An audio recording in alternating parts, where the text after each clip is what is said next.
നമുക്ക് വാഴ പോലും വയ്ക്കാൻ വയ്യാത്ത രീതിയിലാണ് ഇലക്ട്രിക് പോസ്റ്റ് പോകുന്നത്. അപ്പോൾ അതിന് നമുക്ക് പിന്നെ എന്ത് ചെയ്യാൻ പറ്റും, ഇത്രയും വസ്തു എന്ത് ചെയ്യാൻ പറ്റുമെന്ന് ഞാൻ ആലോചിച്ചപ്പോഴാണ് തമിഴ്നാട്ടിൽ നിന്ന് എനിക്ക് ഇത് മരുന്നൊക്കെ കൊണ്ടുവന്ന തമിഴരുണ്ട്.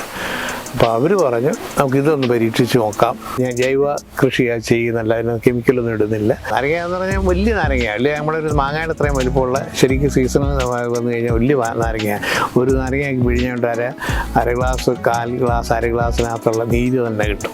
30, 40, 50 ഒക്കെ കിലോ പെർ ഡേ നമ്മൾ പറിക്കാറുണ്ടായിരുന്നു. അപ്പോൾ ഇപ്പോഴൊക്കെ നമുക്ക് ഇപ്പോൾ ഇന്നലെ തന്നെ 3 കിലോ പറിച്ചു. നല്ല സാധനം, വലിയ മണവും. ഇപ്പോൾ പെരമുള്ള നാരങ്ങയുടെ മണം. ഈ കൃഷി അതുപോലെ അപ്പുറത്ത് ജാതി മരുന്നുകൾ എല്ലാം ഉണ്ട്. ഇത്രയും ഇതായിട്ടൊരു 4 ഏക്കറുകളുണ്ട് ഇതെല്ലാം അവിടെ മുഴുവൻ ഇതുപോലെ മരുന്നുകളും ഒക്കെ ആയിട്ട്. അപ്പുറത്തെല്ലാം മരുന്നുകൾ ഇട്ടേക്കുന്നത്. ജാതിയുണ്ട്, ഫുള്ളി ജാതി ഏറ്റവും കൂടുതൽ ഇട്ടേക്കുന്നത്.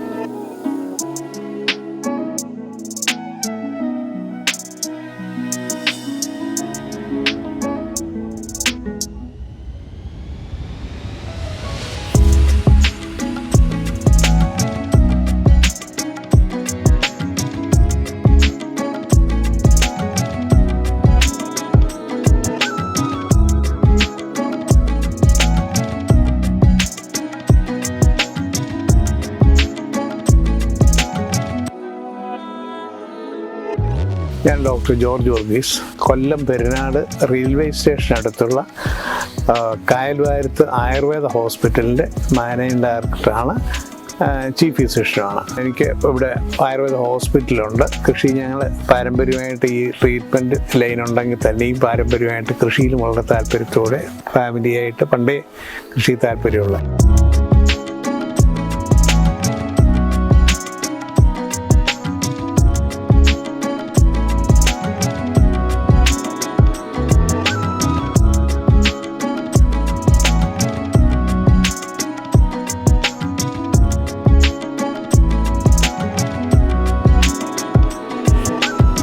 ഈ നാരങ്ങ കൃഷിയെ പറ്റി ചിന്തിക്കാനുള്ള കാരണം ഇതിൻ്റെ മുകളിൽ കൂടെ ഇലക്ട്രിക് കമ്പി പോകുന്നുണ്ട് എൻ്റെ പുരയിടത്തിൻ്റെ പുറത്തൂടെ. നമുക്ക് വാഴ പോലും വയ്ക്കാൻ വയ്യാത്ത രീതിയിലാണ് ഇലക്ട്രിക് പോസ്റ്റ് പോകുന്നത്. അപ്പോൾ അതിന് നമുക്ക് പിന്നെ എന്ത് ചെയ്യാൻ പറ്റും, ഇത്രയും വസ്തു എന്ത് ചെയ്യാൻ പറ്റുമെന്ന് ഞാൻ ആലോചിച്ചപ്പോഴാണ് തമിഴ്നാട്ടിൽ നിന്ന് എനിക്ക് ഇത് മരുന്നൊക്കെ കൊണ്ടുവന്ന തമിഴരുണ്ട്. അപ്പോൾ അവർ പറഞ്ഞു നമുക്ക് ഇതൊന്ന് പരീക്ഷിച്ച് നോക്കാം. അങ്ങനെ അത് വിജയിക്കുകയും ചെയ്തു. 10 കൊല്ലത്തോളം എടുത്തു. ഇതൊന്ന് പരുവപ്പെട്ട് നമുക്കൊരു ഈൽഡിങ് ആയി തുടങ്ങിയിട്ട് 10 കൊല്ലത്തോളം എടുത്തു. അങ്ങനെ ഒരു നല്ല ഈൽഡിങ് കിട്ടുന്നുണ്ട് ഇപ്പോഴ്. ഏപ്രിൽ മുതലായിട്ട് ജൂലൈ, ഓഗസ്റ്റ്, സെപ്റ്റംബർ ഈ മാസങ്ങളിലെല്ലാം നമുക്ക് നല്ല ഈൽഡിങ്. പിന്നെ ഈ ഇടയ്ക്കിടയ്ക്ക് ഒട്ടും കിട്ടാതില്ല, കുറേശ്ശെ കിട്ടുന്നുണ്ട്. ഈ മാസങ്ങളിലാണ് ഏറ്റവും കൂടുതലായിട്ട് ഇത് കിട്ടുന്നത്. നല്ല ഈൽഡിങ് കിട്ടുന്നുണ്ട്. പിന്നെ പ്രധാനമായിട്ട് ഈ കൃഷിയെ പറ്റി പറഞ്ഞു കഴിഞ്ഞാൽ ഈ കൃഷിക്ക് ഏറ്റവും പ്രധാനമായിട്ട് വേണ്ട ഞാൻ ജൈവ കൃഷിയാണ് ചെയ്യുന്നല്ല, അതിന് കെമിക്കലൊന്നും ഇടുന്നില്ല. ഈ മരുന്നിൻ്റെ വേസ്റ്റുകളുണ്ട്, ആ വേസ്റ്റ് കമ്പോസ്റ്റാക്കി അത് ഇടുന്ന ഒന്ന്. രണ്ടാമത് ചാണകം, പിന്നെ കുമ്മായം. കാര്യമായിട്ട് ഒന്നും ഈ കെമിക്കൽസ് ഒന്നും സാധാരണ ചെയ്യാറില്ല.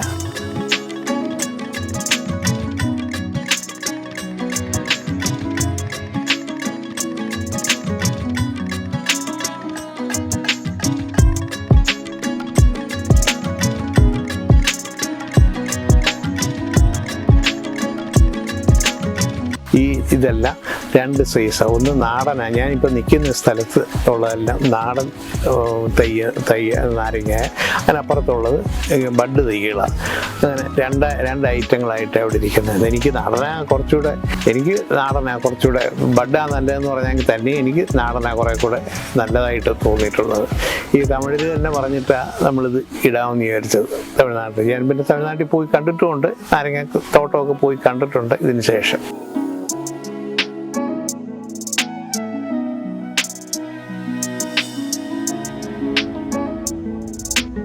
സെയിലാണ് ഇതിനകത്ത് വിഷയം. തമിഴ്നാട്ടിൽ നിന്ന് ഇപ്പോൾ 40 രൂപ 50 രൂപ വണ്ടിക്കാർ കൊണ്ടുവരും. നമ്മളിവിടെ ചെന്ന് നമ്മൾ ഇത്രയും വെള്ളമൊക്കെ അടിച്ചിരിക്കാന്ന് ബോർവെല്ലുണ്ട്, ജോലിക്കാർ 2 പേര് ഇതിൻ്റെ പുറകെ നടക്കുന്നുണ്ട്. എല്ലാം എനിക്ക് ചിലവുള്ളതാണ്. അപ്പോൾ നമ്മളിത് കൃഷിയായിട്ട് അങ്ങോട്ട് ഇതിപ്പോൾ നാരങ്ങയായിട്ട് ചെല്ലുമ്പോൾ, നാരങ്ങ എന്ന് പറഞ്ഞാൽ വലിയ നാരങ്ങ അല്ലേ, നമ്മളൊരു മാങ്ങയുടെ അത്രയും വലിപ്പമുള്ള ശരിക്കും സീസൺ വന്നു കഴിഞ്ഞാൽ വലിയ നാരങ്ങ. ഒരു നാരങ്ങയ്ക്ക് പിഴിഞ്ഞുകൊണ്ട് അര ഗ്ലാസ്, 1/4 ഗ്ലാസ്, അര ഗ്ലാസ്സിനകത്തുള്ള നീര് തന്നെ കിട്ടും. അപ്പോൾ ഈ നാരങ്ങ ആണെങ്കിൽ തന്നെയും അവിടെ ചെല്ലുമ്പം ഇവർ വണ്ടിക്കാർ 40 രൂപയ്ക്കാണല്ലോ തരുന്നത്, ഇപ്പോൾ 40 രൂപ തരാം. അപ്പോൾ എനിക്ക് കൊടുക്കാൻ പറ്റത്തില്ല. അങ്ങനെ ഒരു വലിയ പ്രശ്നം. ഇതിന് സെയിലാണ് ഇതിൻ്റെ പ്രശ്നം. ഇപ്പം എനിക്ക് 2-3 ബ്രാഞ്ചസ് ഉണ്ട്. ഈ സമയത്ത് അവിടെ ഇവിടെയൊക്കെ ഇപ്പം കൊല്ലത്തോട്ട് പോകുമ്പോൾ അവിടെ 1-2 കടകളുണ്ട്, ഈ കുണ്ട്രയ്ക്ക് പോകുമ്പോൾ അവിടെ 1-2 കടകളുണ്ട്. ഇങ്ങനെയൊക്കെ ഉള്ളതുകൊണ്ട് ഓൺ ദ വേ ആയതുകൊണ്ട് എനിക്ക് വലിയ നഷ്ടമില്ലാതെ അവിടെ കൊടുത്ത് പോകാൻ പറ്റും.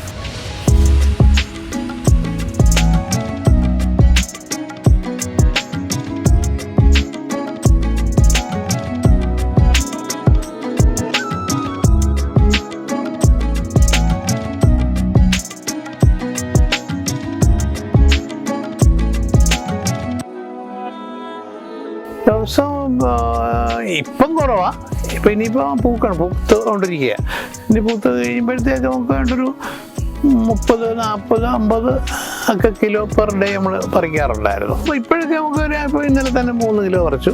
അങ്ങനെ ഇടയ്ക്കിടയ്ക്ക് പറിക്കുന്നുണ്ടല്ലോ, അതൊരു കണ്ടിന്യൂസ് ആയിട്ട്. മറ്റേതെന്ന് പറഞ്ഞാൽ ഈ സീസൺ സമയത്ത് നമുക്കൊരു 10, 30, 40 കിലോ ഒക്കെ ഒരേ സമയത്ത് പറിച്ചു. ഇടയ്ക്കിടയ്ക്ക് കല്യാണക്കാർ വരും, അവർക്ക് കൊടുക്കും. ഇപ്പം ശരിക്ക് സെയിൽ വരേണ്ട സമയമാണ്. പക്ഷേ ഈ വർഷം അത് ശരിക്ക് നല്ല രീതിയിൽ കിളിച്ചിട്ടില്ല എന്നുള്ളത്, നല്ല രീതി ആയിട്ടില്ല. ഈ സമയത്തൊക്കെ നമുക്ക് നന്നായിട്ട് കൊടുക്കേണ്ട സമയങ്ങളാണ് കഴിഞ്ഞ വർഷങ്ങളിലൊക്കെ അനുസരിച്ച്.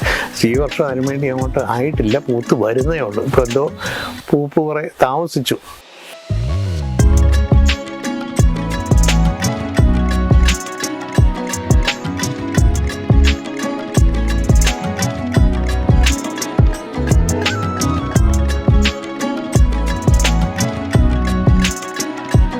പരിചരണം വലുതായിട്ടൊന്നും വേണ്ട. നമ്മളിപ്പോൾ ഈ ആണ്ടിൽ ഇപ്പോൾ ജൂൺ ജൂലൈയിൽ ഒരു വളവിടിയിൽ കഴിഞ്ഞ് ചാണകവും ഇതിൻ്റെ എല്ലാം വളവിടിയിൽ കഴിഞ്ഞ് കഴിഞ്ഞാൽ പിന്നെ കാര്യമായിട്ടല്ല, വെള്ളം അടിക്കണം, വെള്ളം വേണം, വെയിൽ വേണം. അപ്പോൾ ഈ കമ്പിയുടെ മുകളിലായതുകൊണ്ട് മറ്റു മരങ്ങളൊന്നും ഇല്ലല്ലോ ഇവിടെ.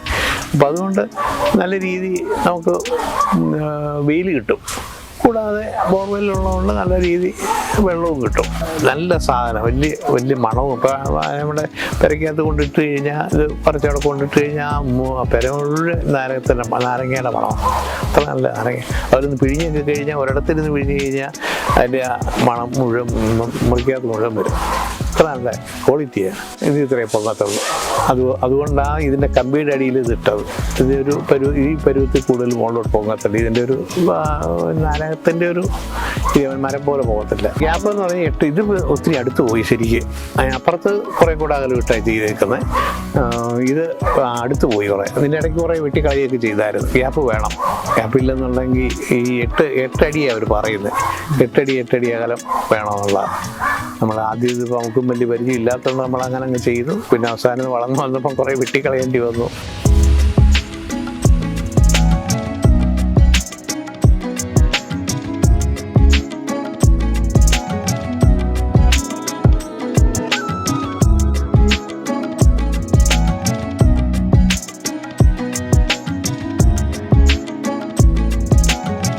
ഈ കൃഷിക്ക് അതുപോലെ അപ്പുറത്ത് ജാതി മരുന്നുകൾ എല്ലാം ഉണ്ട്. ഇത്രയും ഇതായിട്ടൊരു 4 ഏക്കറോളം ഉണ്ട് ഇതെല്ലാം അവിടെ.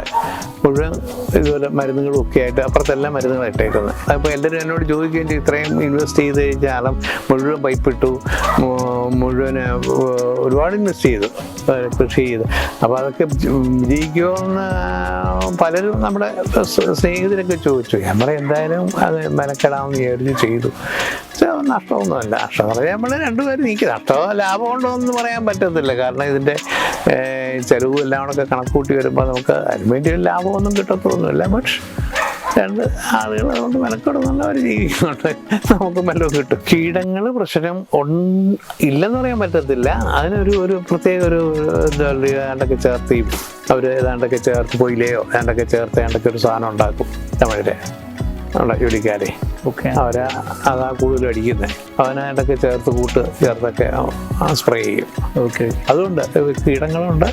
പൊട്ട് പോലെ അങ്ങ് വീഴും, കേടാവും. അപ്പം അതൊക്കെ അടിച്ചിട്ടേക്കുന്ന. ഇപ്പോൾ